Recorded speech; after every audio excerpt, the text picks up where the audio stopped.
Қайырлы күн достар, менің каналыма қош келдіңіздер. Сіздермен Айдана. Бүгін сіздермен осындай қатпарлы қаттаманың оригинал рецептісімен бөлісетін боламын. Бұл менің бала күнінен сүйіп жейтін анамның рецепті бойынша жасап жатырмын. Дәл осы рецептпен жасап көріңіздер. Видеоны соңына дейін қараңыздар. Ең алдымен бізге суымызға тұзымызды салып, бір араластырып жіберіп, оның үстінен ұнымызды екіге бөліп, орташа жұмсақтықтағы қамырымызды илеп аламыз.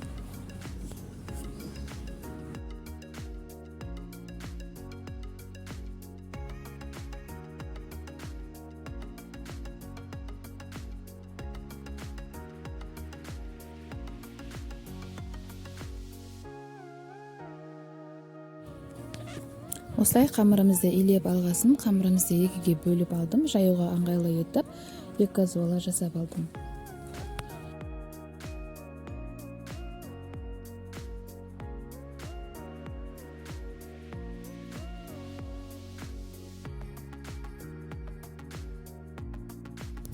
Енді екі зволамызды да осылай жайып аламыз. Қамырымыз өте жұқа емес, орташа жұқалықтағы қамыр бола береді. Енді қамырымызды жайып, ортасына сары май немесе тоң майды немесе кәдімгі тамаққа қосатын сұйық майды да қолдансаңыздар болады. Мен барлық түрін қолданамын, дәл осылай қатпарлы болып, әдемі болып шығады. Мен қазір шедролетті қолданып жатырмын.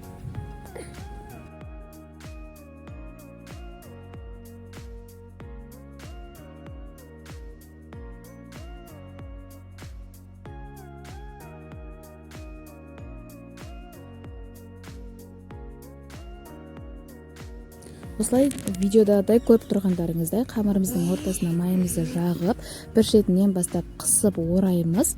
Оралғасын, екі қамырымызды жайып алғасын, енді бұны 4 бөлікке немесе 3 бөлікке бөлеміз. Менде 7 қаттама шықты.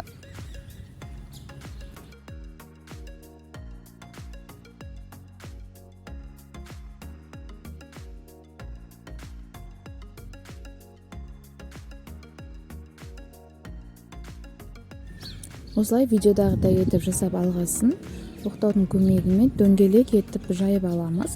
Қызып тұрған майымызда екі жағы қызарғанша пісіріп аламыз. Біздің майымыз қаттамамыздың бойымен бірде болып тұрғаны дұрыс. Егер майымыз азайып жатса, оның үстінен қосып, май құйып пісіре бересіздер.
Достар, осымен біздің қаттамамыз дайын болды. Қаттама өте жұмсақ, қатпарлы болып шықты.